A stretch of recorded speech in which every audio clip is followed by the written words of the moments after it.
कैसे हैं दोस्तों। आपने गैंडे को तो देखा ही होगा, जो कि अपने नुकीले सींग के लिए जाना जाता है। तो दोस्तों आज हम बात करेंगे गैंडे से जुड़ी कुछ खास बातों के बारे में। तो दोस्तों दुनिया में गैंडे की 5 प्रजातियां हैं। इनमें अफ्रीकी गैंडे की 2 प्रजातियां शामिल हैं, जिनमें काले और सफेद गैंडे हैं, और शेष 3 एशियाई गैंडे की प्रजातियां हैं, जिनमें बड़े एक सींग वाले सुमात्राड़ और जावान गैंडे शामिल हैं। सुमात्रा, जावान और काले गैंडे को IUCN द्वारा गंभीर रूप से विलुप्त होने की प्रजातियों के रूप में सूचीबद्ध किया गया है। माना जाता है कि केवल 66 जावान गैंडे हैं और 34 से 47 के बीच सुमात्रा गैंडे बचे हैं, जो उन्हें वास्तव में जंगल में विलुप्त होने के खतरे में डालता है।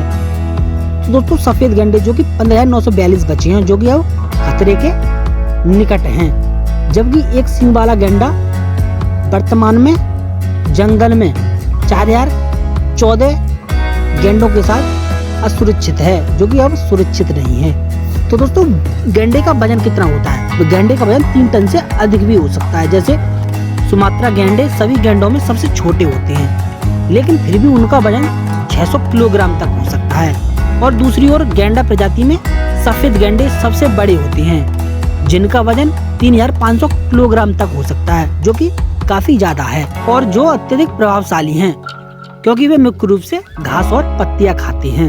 इनके जो नाम है काले और सफेद या भूरे रंग के होते हैं। तो काले और सफेद गैंडों के नाम विपरीत होते हैं, एक दूसरे से भ्रम उत्पन्न करने वाले होते हैं, क्योंकि दोनों वास्तव में भूरे होते हैं।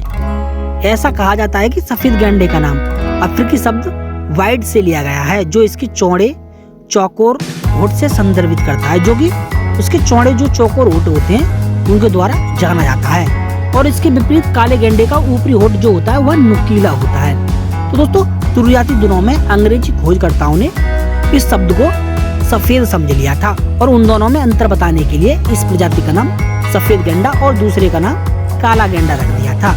तो दोस्तों इन दोनों गैंडों को बैल और गाय भी कहा जाता है। जैसे कि नर गैंडों को बैल और मादा को गाय कहते हैं, और उनके बच्चे जो होते हैं उन्हें बछड़े बोल देते हैं। जो मादा गैंडा होती है वह अकेले रहने वाली, जो उस जगह पर जो गैंडे रहते हैं उनकी तुलना में अधिक मिलनसार होती हैं। इन गैंडों के समूह को एक साथ रहने पर क्रैश कहा जाता है।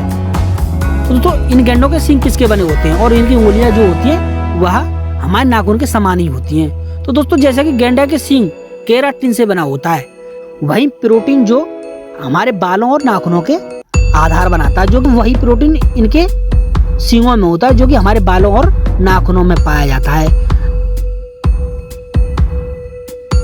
जावन और बड़े एक सींग वाले गैंडे में केवल एक सींग होता है, जबकि जो अन्य सभी गैंडे की प्रजातियां होती हैं उनमें 2 सींग होते हैं।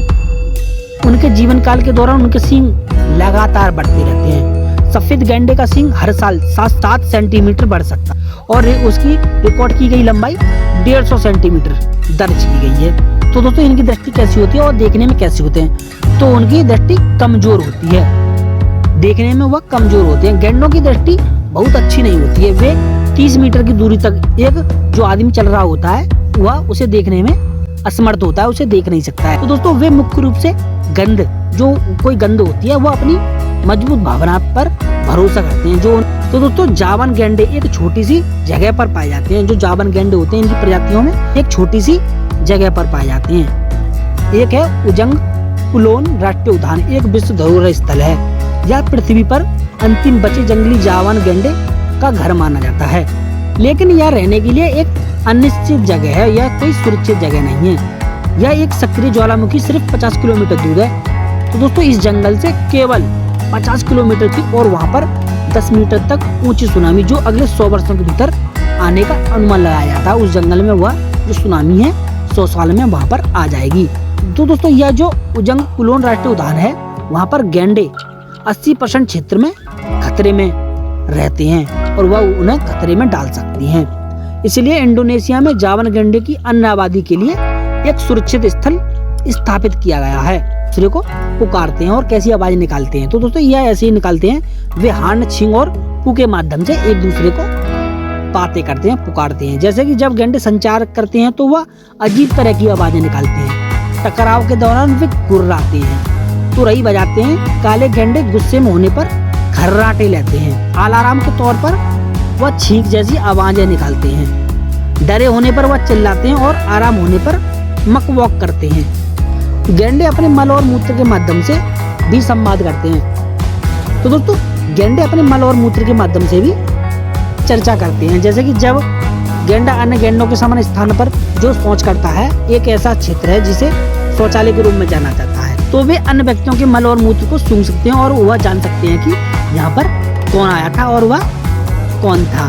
तो दोस्तों वह कहाँ पर रहते हैं, उन्हें कैसा रहना पसंद है। तो दोस्तों जैसे कि गेंडों को अक्सर कीचड़ में लौटते देखा जा सकता है। दोस्तों वह खुद को ठंडा रखने के लिए, कीड़ों को काटने से रोकने के और किसी भी परजीवी से छुटकारा पाने के लिए एक सुरक्षात्मक रूप से मिट्टी का कोट पहनते हैं। जो कि कीचड़ में लूट मारते हैं तो वहाँ पर जो मिट्टी चिपक जाती है उसे मिट्टी का कोट कह देते हैं, जो कि वह उन्हें सुरक्षा प्रदान करते हैं। कोई भी जहरीला सांप हो या कोई भी कुछ भी हो, कीड़ा काट ले तो वह उससे सुरक्षित हो जाते हैं। ऐसे ही गेंडे एक अच्छे तैराक भी होते हैं। वे नदियों को आसानी से पार कर लेते हैं, लेकिन उन्हें अफ्रीकी रिश्तेदार बहुत ही खराब तैराक होते हैं। जो उनके अफ्रीकी रिश्तेदार जो करीबी रिश्तेदार होते हैं, वो प्रजाति होती है, वह बहुत ही तैरने में खराब होते हैं और वह गहरे पानी में डूब सकते हैं, वो डूब भी जाते हैं। इसलिए वे ठंडक पाने के लिए कीचड़ में लौटते हैं। इसके बाद आते हैं गेंडे किस वजह से खतरे में रहते हैं और वह किस वजह से खतरे में है। तो दोस्तों पिछले 10 वर्षों में इनके अवैध शिकार किए गए हैं, इलीगल तरीके से इनके शिकार किए गए हैं दोस्तों। और इनके शिकार में 7000 से अधिक अफ्रीकी गेंडों को मार दिया गया है। यानी हर दिन लगभग 2